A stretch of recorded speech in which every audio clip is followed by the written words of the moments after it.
So suppose you were hired to redeploy a team of top architects to elevate themselves towards business designers. How would you do that then?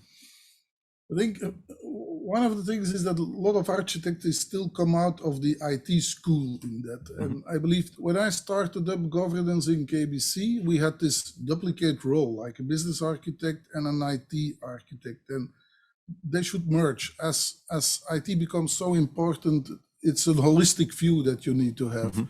So these people need to be as good in looking at the business organization and the business model as the technology. And even the business is a little bit more important. Now, the demand struggle within Acerta, for example, that they want to go too deep into technology. And that is not the importance of architecture.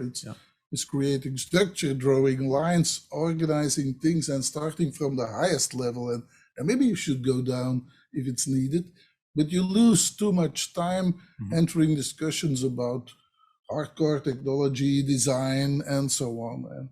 And that is something which they have to step away with.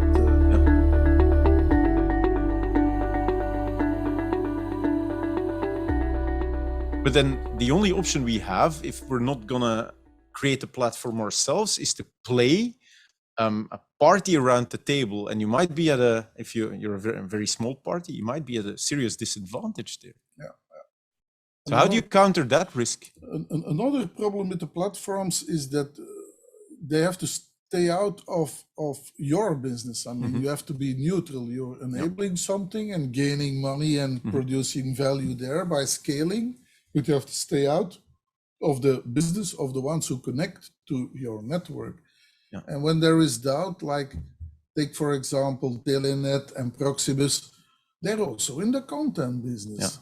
And they're hiring their communication capacity to other companies. And so it's quite, it's not that transparent. Okay, that's an interesting point of view. So if we had more companies that had a single clear-cut business model rather than different business models running through one another, it would maybe be easier to create a platform and then partners around the hospital system of UZ Leuven, for example.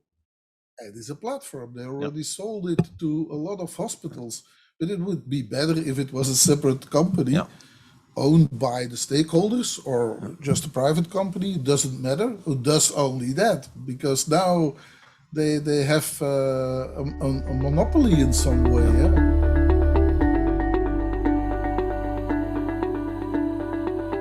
What would be the advice to C-level people? Like, if you really want to make a difference, now is the time to ... I agree with you that I would look for the ecosystems where I could plug in to gain speed. Don't put effort in things that are already available in the market. And then look at new technology and try to get rid of your legacy as soon as possible, because it's really